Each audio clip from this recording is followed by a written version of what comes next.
दोस्तों, पितृपक्ष के इन 16 दिनों में पितृपक्ष समाप्त होने से पहले किसी भी दिन कुत्ते को खिला देना, यह एक चीज होगा। सभी दुश्मनों का नाश, पितृदोष होगा तुरंत खत्म, राहु दोष, शनि दोष, मंगल दोष, सर पर छड़ी गरीबी का होगा अंत, यहां तक कि काल सर्प दोष भी छूमंतर से गायब हो जाएगा। पितृ जाते जाते ढेरों आशीर्वाद देंगे। दोस्तों देखिए, जो पितरदेव है इनका स्थान देवताओं से भी उत्तम होता है, इसलिए इसे हम पितृदेव कहते हैं। और इस वीडियो में मैं आप लोगों को पितरों के बारे में भी बताऊंगा। पितृ दो प्रकार के होते हैं। पितृ की हमें कैसे पूजा करना चाहिए, कौन सी दिशा में रह करके पूजा करना चाहिए, पितृ दोष लगने से हमारे जीवन में क्या समस्या आती है, पितृ दोष से कैसे छुटकारा पाए, क्या पितरा हमें सब कुछ प्रदान कर सकते हैं जैसे कि देवता प्रदान करते हैं, गया श्राद्ध कहां कराना चाहिए, पिंड के बारे में आप लोगों को संपूर्ण जानकारी विस्तार से बताऊंगा। जो पितृदेव होते हैं इसे गड़ा धन का स्वामी कहा जाता है। पितृधन, पितृदेव को नाग का भी स्वरूप माना जाता है। पितृदोष लगने के कारण हमारे जीवन तबाह हो जाता है। तो आज की वीडियो बिल्कुल भी मिस मत करना, नहीं तो आपको सारी जिंदगी पछताना पड़ेगा। और पितृ से आपको इतना पैतृक धन तो प्राप्त हो जाएगा जो कि आप अपने जीवन को बहुत ही आसानी से गुजार पाएंगे, क्योंकि पितरों को गड़ाधन का स्वामी कहा जाता है। पितृ प्रसन्न होते तो हमें गड़ाधन प्रदान करते हैं। तो आज के बड़े बिल्कुल ही मिस मत करना। देखिए, मेहनत तो करना चाहिए धन प्राप्ति करने के लिए, लेकिन कभी कभी ऐसा होता है काफी मेहनत करने के बाद भी सफल नहीं हो पाते, लक्ष्मी माता की कृपा नहीं हो पाती, तो टोने टोटके का अवश्य सहारा लेना ही चाहिए। टोने टोटके हम नॉर्मल शब्दों में बताने का प्रयास करें तो वो सरल विधि है। टोने टोटके जो कि कम समय में आपको पूर्ण रूप से प्रभाव दिखा देते हैं। तो यह वीडियो ध्यान से देखना। तो बरगद के वृक्ष में साक्षात शिवजी निवास करते हैं, आप सभी दर्शकों को पता होगा। तो पितृ पक्ष में क्या करना चाहिए? पितरों की मुक्ति के लिए बरगद के नीचे बैठ करके भगवान शंकर जी की पूजा करना चाहिए, स्तुति करना चाहिए। इससे हमारे जो पितरों की जो आत्मा है उन्हें काफी संतुष्टि मिलती है। बेल का जो वृक्ष है ये भी पितरों की आत्मा की शांति के लिए अति उत्तम माना जाता है। बेल के वृक्ष के नीचे में अगर घी का दीपक जलाया जाए, ओम पितृ देवताय नमः, इस मंत्र का जाप किया जाए तो हमारे पितरों के आत्म को शांति मिलती है। तो आज मैं आप लोगों ने जीतने भी सवाल किए हैं, उनका एक जवाब बना करके वीडियो बना करके आपके पूछे गए सवालों का जवाब दूंगा। आप में से अधिकतर लोग हमें सवाल कर रहे थे कि गया में पिंडदान में कितना समय लगता है। तो देखिए, वैसे तो गया में पिंडदान में 1 से 2 दिन लग जाता है, कभी कभी 3, 5 दिन, 7 दिन भी लग जाते हैं, लेकिन अधिकतम जो अवधि रहते हैं 3 से 5 घंटे के बीच में जो गया श्राद्ध होता है उसमें आप करा सकते हैं। आप में से अधिकतर लोग हमें यही पूछते हैं कि मृत्यु के बाद क्या करना चाहिए। जैसे कि किसी के दादाजी खत्म हो गए हैं, किसी के पिताजी खत्म हो गए, तो क्या करना चाहिए? तो देखिए, अगर आपकी पिताजी खत्म हो गए, दादाजी खत्म हो गए, तो पिताजी या फिर दादाजी की आत्मा की शांति के लिए बड़े बेटे को क्या करना चाहिए? श्राद्ध तर्पण, पिंडदान, ये बिल्कुल ही करना चाहिए। इससे उनके पितरों को काफी शांति मिलती है। और जो व्यक्ति अपने जीवन काल में चाहे आपके दादा हों, चाहे आपके पितृ खत्म हो गए हो, जैसे कि आपके पिताजी खत्म हो गए, उनके लिए श्राद्ध नहीं कराते, तो ऐसा माना जाता है। हमारे हिंदू धर्म में पूर्ण नामक नरक है। यहां पे पूर्ण नामक नरक से ही व्यक्ति अपने पिता को पूर्ण नमक नरक से जाने से बचाता है। अगर आप जो है अपने पितरों को श्राद्ध नहीं करते, तर्पण नहीं करते, तो मरने के बाद आपको पूर्ण नामक नरक में जाना पड़ता है। इसलिए अगर आप नरक से बचना चाहते हैं मरने के बाद, तो अपने पिता का अवश्य श्राद्ध कराइए। आज की वीडियो ध्यान से देखिए। तर्पण करने से क्या होता है, आप में से अधिकतर लोग पूछते हैं। तो देखिए, तर्पण का मतलब है तृप्त।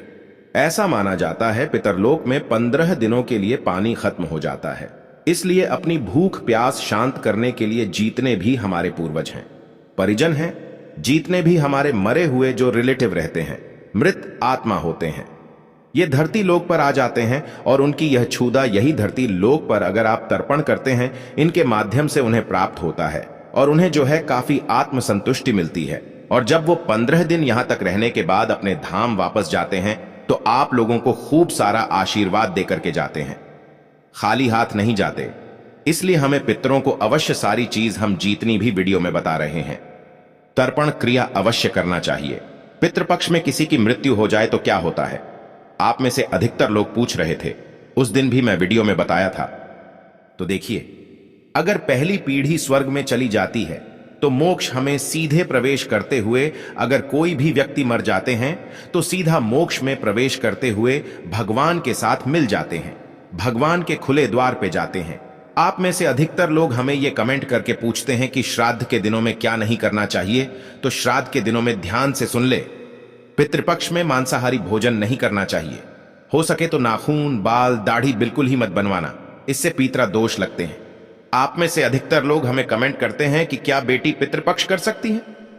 देखिए, वैसे तो पितृपक्ष बेटे ही करते हैं, अपने जो है मरे हुए परिजनों के श्राद्ध करते हैं। बेटी अपने पिता की श्राद्ध करती हैं। लेकिन अगर आपके घर में कोई परिजन नहीं है, आप अकेले हैं, कोई महिला अकेली है, कोई बेटी अकेली है, तो जो है अपने पिता का या फिर जो भी उनके परिजन हैं उनका श्राद्ध कर सकते हैं। इसमें किसी भी प्रकार का दोष नहीं लगते। क्या स्त्री तर्पण कर सकती है? बिल्कुल ही, कोई भी स्त्री, विवाह जो स्त्री है, अविवाहित जो स्त्री, वो भी तर्पण कर सकती हैं। अगर घर का कोई सदस्य नहीं है, घर के सारे सदस्य मर चुके हैं या फिर कोई आपके परिजन नहीं है, तभी इस स्थिति में कर सकते हैं। पितृपक्ष में महिलाओं को क्या करना चाहिए तो ध्यान से सुनिए। पितृपक्ष में जितने भी महिला है, हमारे गरुड़ पुराण में बताया गया है कि पति और पत्नी ये दोनों मिलकर के तथा महिला भी अपने पितरों के शांति के लिए ओम पितृदेवताय नमः इस मंत्र का जाप करना चाहिए ताकि उनके पितरों की आत्मा को शांति मिले। रूठे हुए पितरों को कैसे मनाएं? तो प्रतिदिन हो सके, अगर आपके पिता है तो प्रतिदिन केवल आप जो है हनुमान जी महाराज के हनुमान चालीसा पढ़ना शुरू कर दीजिए। इससे पितरों की आत्मा को शांति मिलती है, क्योंकि हनुमान जी महाराज की कृपा से ही ऐसा माना जाता है। हमारे पितरों को पितृलोक की प्राप्ति होता है और हनुमान जी महाराज ऐसा माना जाता है। स्वधा देवी के माध्यम से हनुमान जी महाराज ही स्वयं हनुमान जी महाराज ने यह विधान बनाया था कि स्वधा देवी के माध्यम से पितरों को जो भी तर्पण किया जाता है वह प्राप्त हो, क्योंकि हनुमान चालीसा पढ़ते हैं। हनुमान चालीसा कोई साधारण चालीसा नहीं, इसके पन्ने से हमारे बुरे कर्म की भी जो समाप्ति होती है। हमारे पूर्व समय में कितने भी हम बुरे कर्म कर बैठे होते हैं वो दूर होते हैं, और ऐसा माना जाता है हनुमान चालीसा पढ़ने से हमारे जो है पितृदोष भी दूर होते हैं, और हनुमान चालीसा पढ़ने से हमारे पितरों की आत्मा को भी शांति मिलती है। इसे साधारण मत समझना। इसके बारे में मैं अच्छे वीडियो बना करके बता दूंगा। और श्राद्ध पक्ष में हो सके, पितृपक्ष में तो ज्यादा से ज्यादा आप दान देने की कोशिश करना। जैसे कि गरीब है, अपंग है, विधवा, ये जो महिला है, इन्हें दान देने की कोशिश करना। गीता दान जरूर करना ऐसा माना जा रहा है। जो व्यक्ति पितृ पक्ष में गीता दान करते हैं, ऐसे व्यक्ति के पूर्वजों की आत्मा को काफी शांति मिलती है। ऐसे व्यक्ति फिर मरने के बाद सीधे भगवान के धाम चले जाते हैं। ऐसे व्यक्ति के जीवन में जीते जी धन की कमी नहीं होती। पितरों को मोक्ष कैसे मिलता है? तो धर्मशास्त्र ऐसे करते हैं, ऐसे कहते हैं, हरिद्वार में आकर के श्राद्ध अगर कोई भी देखिए अपने पितरों के नाम से जो है श्राद्ध करा देते हैं। गंगा जो है, जो भी कंडीशन होती है पितर पक्ष कराने की, हरिद्वार में जाकर के करा देते हैं, तो उनकी आत्मा को काफी शांति मिलती है, उन्हें मोक्ष की प्राप्ति होती है। बहुत से लोग गया पिंड भी कराते हैं। पिंडदान में क्या क्या लगता है? तो बहुत सारी जो भी सामग्री है। आप में से बहुत से लोग हमें कमेंट करके पूछ रहे थे कि गुरुजी पिंडदान में क्या क्या लगते हैं। कुछ सामग्री हमें पता नहीं, जैसे कि जौ है, कुशा है, काला तिल है, सफेद फूल है। ये सब हमारे पितरों की आत्मा की शांति के लिए लगते हैं। क्या पितरों को भोजन पहुंचता है? तो धर्म ग्रंथों के अनुसार ब्राह्मणों के साथ वायु रूप में पितृ भोजन करने आते हैं, और ऐसे मान्यता है कि ब्राह्मणों द्वारा किए गए भोजन सीधे पितरों तक पहुंचता है। इसलिए विद्वान ब्राह्मणों को पूरे सम्मान और श्राद्ध के साथ आपको जो है भोजन कराना चाहिए। इस पितृ तृप्त होकर के सुख समृद्धि का आशीर्वाद देते हैं, और बिल्कुल ही पितरों तक जो खाया हुआ ब्राह्मणों के भोजन होते हैं वो वायु रूप में पहुंचते हैं। पिंड क्यों बनाए जाते हैं? पितरों की आत्मा को अक्षत पुण्य और मोक्ष की प्राप्ति हो सके, इसलिए पितरों को चावल का पिंड दिया जाता है। चावल की तासीर ठंडी मानी जाती है, और चावल को शीतलता देने वाला भोजन माना जाता है। पितरों को शांति मिले लंबे समय तक, इसलिए वह जो है इस प्रकार से हमें जो है पिंड बनाना चाहिए, पिंडों का दान करना चाहिए। श्राद्ध नहीं करने से क्या होता है?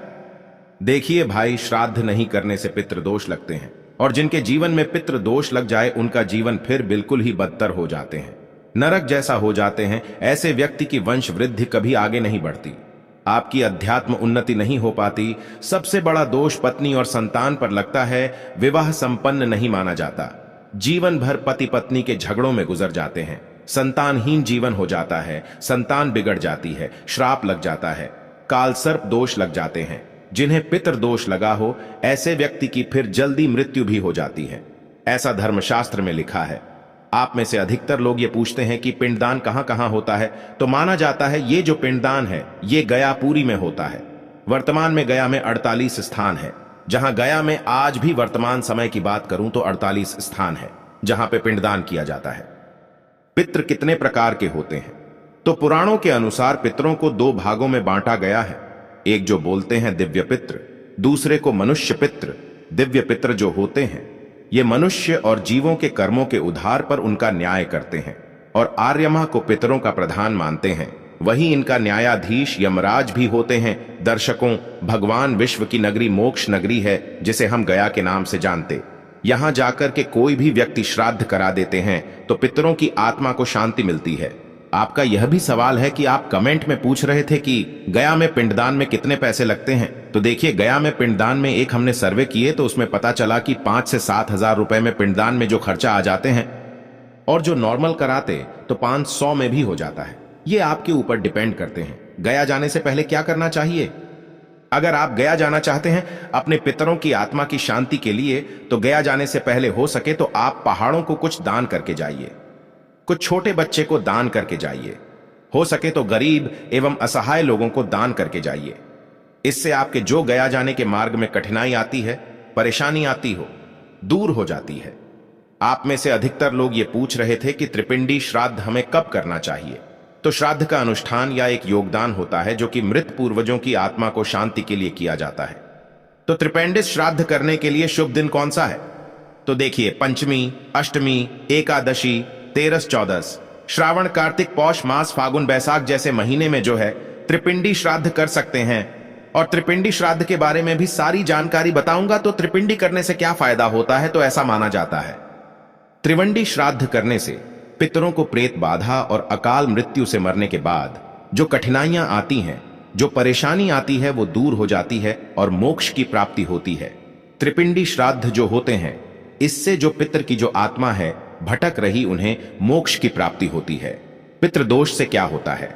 देखिए, अगर आपके जीवन में पितृ दोष लगा हो तो आपके जीवन भयानक हो जाता है। अब जहां भी जाके आपको असफलता हासिल होना शुरू हो जाती है। पितृदोष कितने प्रकार के होते हैं, तो ऐसा माना जाता है धर्मशास्त्रों में पितृदोष 2 प्रकार के लगते हैं।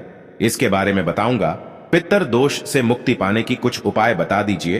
तो पितृदोष से मुक्ति पाने के बहुत सारे उपाय हैं। आप जो है गया में जा सकते हैं तो कुछ उपाय को कर सकते हैं।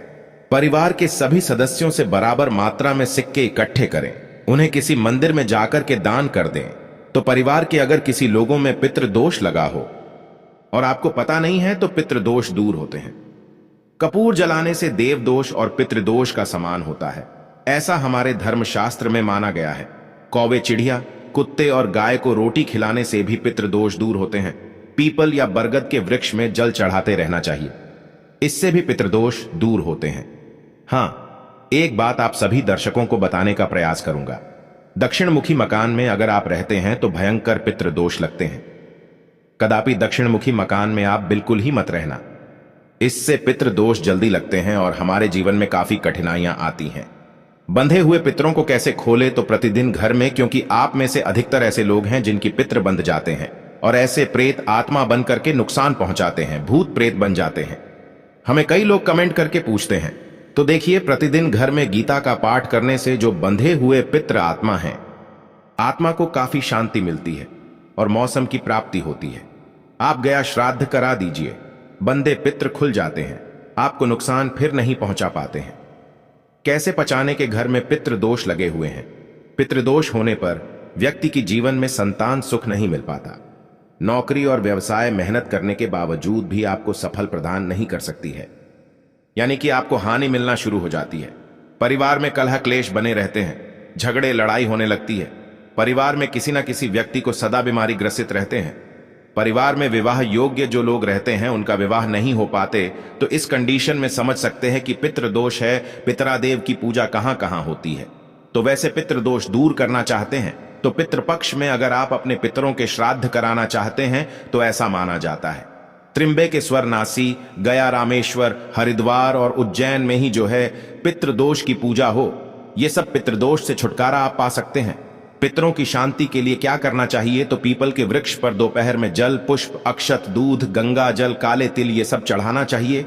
तो स्वर्गीय परिजनों का स्मरण करके भी ये सब सारे चीज चढ़ाने से पितरों की आत्मा को शांति मिलती है। शाम के समय में दीपक जलाए नागे स्तोत्र का पाठ कर सकते हैं, महामृत्युंजय मंत्र का पाठ कर सकते हैं, रुद्र सूक्त का पाठ कर सकते हैं, स्रोत का पाठ कर सकते हैं। इससे पितरों की आत्मा को शांति मिलती है। पितृदोष से मुक्ति कैसे पाएं, तो पितृपक्ष में निमित्त रूप से प्रतिदिन पीपल या बरगद के पेड़ पर जल चढ़ाएं, काला तिल चढ़ाएं, इससे पितृदोष से मुक्ति मिलती है। पितृपक्ष में जाकर आप अपने पितरों की जो है नाम से श्राद्ध करा सकते हैं।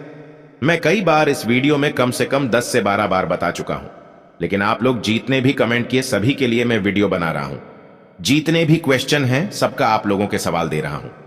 त्रिपिंडी श्राद्ध कैसे किया जाता है, उस टाइम जो अभी वीडियो की कुछ ही समय में नहीं बता पाया था, तो त्रिपेंडिस श्राद्ध में ब्रह्मा, विष्णु और महेश इन तीनों की प्रतिमा की प्राण प्रतिष्ठा करके पूजन करने का विधान होता है।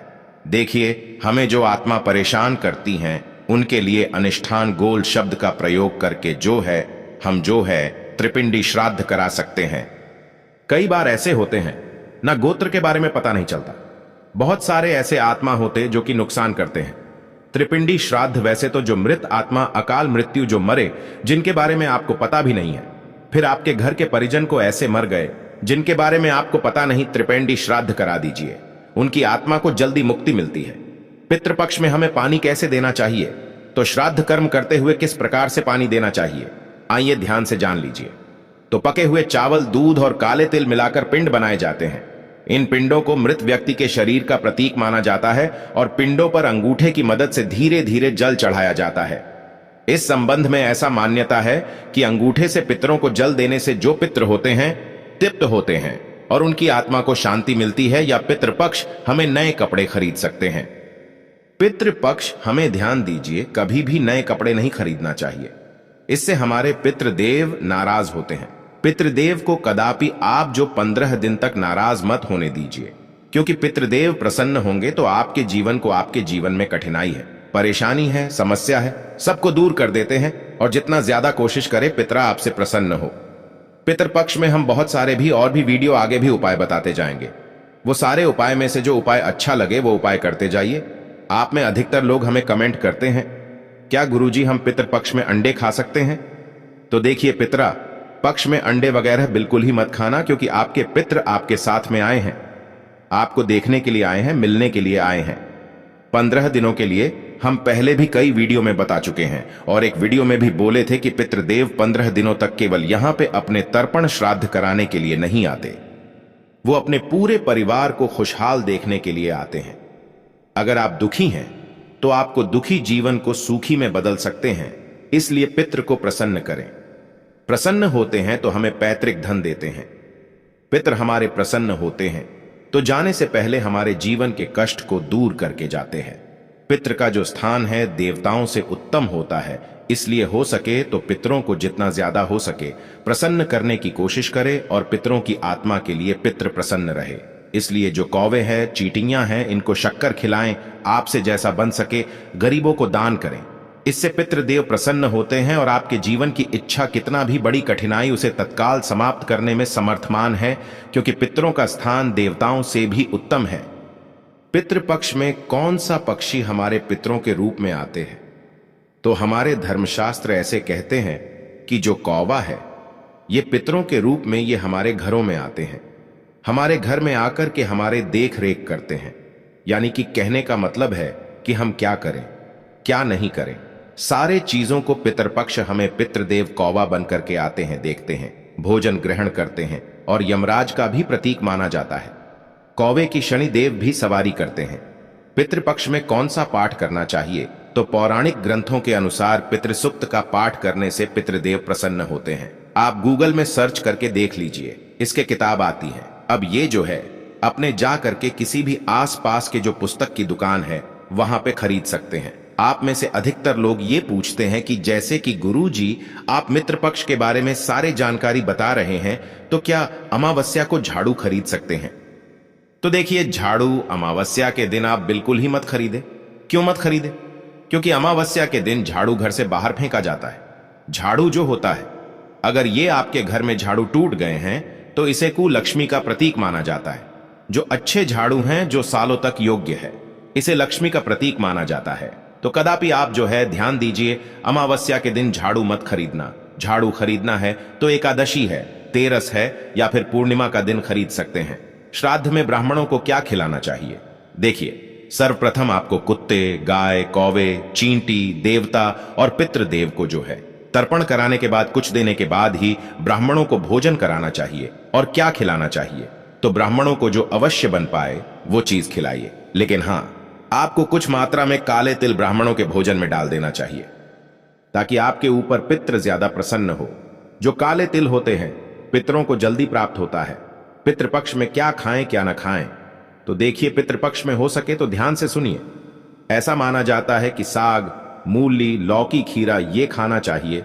और श्राद्ध में सरसों का साग, मूली, लौकी और खीरा न तो स्वयं खाना चाहिए, ना किसी दूसरे को देना चाहिए, इससे दोष लगते हैं। पितृपक्ष में गाय को क्या खिलाना चाहिए? तो आपसे जैसा हो सके गाय को पितृपक्ष में ग्रास खिलाइए, दुर्वा घास खिलाएं, रोटी खिलाइए, चावल खिलाइए, काले तिल का लड्डू। अगर आप 15 दिनों तक गाय को खिलाते हैं तो आपकी कुंडली में धन योग को लेकर के आते हैं। अगर आपकी कुंडली में किसी भी प्रकार के दोष चल रहे हैं, चाहे नवग्रह का दोष हो, वो दोष दूर हो जाते हैं। और आप सभी दर्शक जानते हैं कि गौ माता की शरीर में 33 कोटि देवी देवता निवास करते हैं। पितृपक्ष में काले तिल का लड्डू खिलाना शुरू कर दीजिए। अत्यंत इसे लाभकारी माना जाता है। पितरों की शांति के लिए गीता का कौन सा पाठ करना चाहिए? तो श्राद्ध पक्ष में हमें गीता के 7वें अध्याय का पाठ किया जाता है। पितृपक्ष के पितरों की आत्मा को शांति के लिए इस अध्याय का नाम है ज्ञान विज्ञान योग। इस अध्याय का पाठ श्राद्ध में जितना हो सके उतना करने का प्रयास करें। इससे पितरों को तृप्ति मिलेंगे और पितृ दोष से तत्काल मुक्ति मिलेगी। और हां, अभी तक लाइक नहीं किए तो लाइक जरूर कर देना। और कमेंट बॉक्स में अभी तक ओम पितृ देवताय नम नहीं लिखे हैं तो बिल्कुल ही लिख दीजिए। पितृपक्ष में हमें कौन सी चीजों का दान करना चाहिए जिससे हमारे पितरों की आत्मा को शांति मिले, हमारी अध्यात्म उन्नति हो और पैतृक धन की प्राप्ति हो? तो देखिए, काले तिल का दान जितना ज्यादा पितृपक्ष में करेंगे उतना ज्यादा प्रसन्न होंगे और आपको धन दौलत देकर के जाएंगे और अब के वंश भी बढ़ाने का काम करेंगी। घी और अगर गुड़ का दान करना इस तरह पक्ष में तो पितृदेव अत्यंत प्रसन्न होते हैं। पितृदेव और आपको आकस्मिक धन की भी प्राप्ति करा देते हैं। वस्त्र का दान कराते हैं तो पितृदेव आपके ऊपर बहुत ही ज्यादा और प्रसन्न होते हैं। आपके जीवन में आ रही चल रही जो समस्या उसे दूर करते हैं और ऐसा माना जाता है गौदान करा देते हैं, भोजन दान करा देते हैं। पितृपक्ष में तो फिर पितृ आपके जीतने भी आपके पितृ सारे पितृ प्रसन्न हो जाते हैं और आपको देव तुल्य बना करके पितृपक्ष हमें ध्यान से सुनिए। पितृपक्ष में बहुत से लोग बोलते हैं कि हमें गुरुजी पितृ हमें सपने में आते हैं। इसका मतलब क्या होता है? तो पितृपक्ष में अगर आपको आपके पूर्वज सपने में हंसते हुए नजर आ रहे हैं तो आपके पितृ प्रसन्न है। अगर सपने में आपके पितृ रोते हुए नजर आ रहे हैं, फिर भूखे प्यासे नजर आ रहे हैं, तो आपके पितृ को मोक्ष की प्राप्ति चाहिए। आपके पितृ भटक रहे हैं, उनके लिए गया श्राद्ध करा दीजिए। उनके लिए आप जो अच्छे कर्म करने का प्रयास करें, दान दक्षिणा करें, तो इससे आपके पितरों की आत्मा को शांति मिलेगी। उनके नाम लेकर के आप कराइए।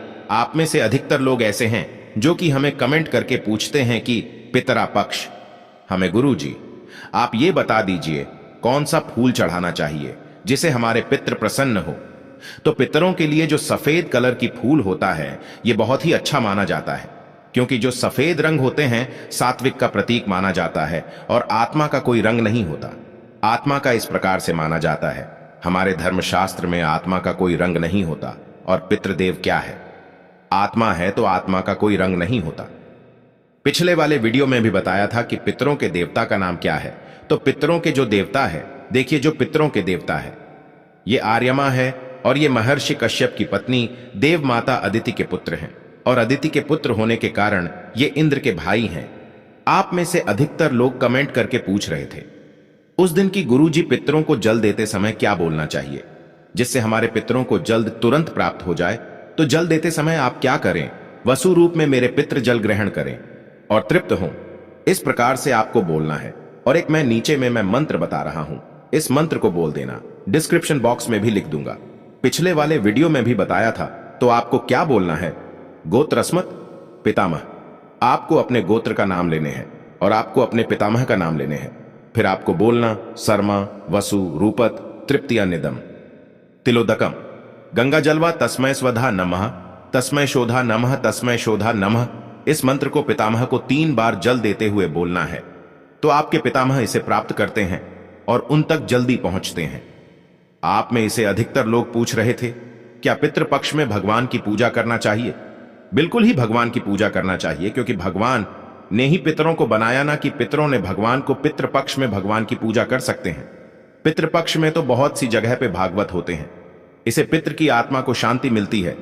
आप में से अधिकतर लोग उस दिन कमेंट कर रहे थे, गुरुजी पितरों को जल कितने बजे देना चाहिए? तो पितरों को जल देते समय आप जो है ध्यान रख सकते हैं। टाइम का वो है 11 से 12:30 बजे के बीच। और हो सके तो आप जो हैं जनेऊ धारण करते हैं तो जनेऊ पहने। आप में से अधिकतर लोग ये भी कुछ पूछ रहे थे कमेंट करके कि गुरुजी आप हमें बता दीजिए कि पितृपक्ष जो है मृत्यु हो जाए तो क्या करें? पितृपक्ष में मृत्यु हो जाए तो व्यक्ति सीधे पितृलोक में जाते हैं, देवलोक में जाते हैं। सभी स्थान खाली होते हैं।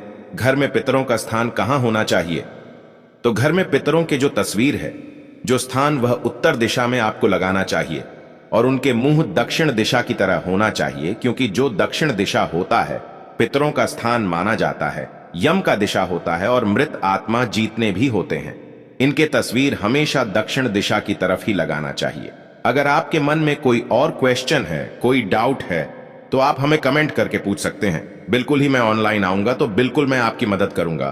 तो आज मैंने इतनी खूबसूरत वीडियो बनाई है, कृपया एक लाइक जरूर करें और लोगों तक वीडियो को पहुंचाएं, शेयर करें, कमेंट करें। क्या पता कब किसी की लाइफ बदल जाए। सच्चे दिल से कमेंट में जरूर लिखें, जय श्री राम, जय हनुमान, जय बागेश्वर धाम, जय बालाजी महाराज।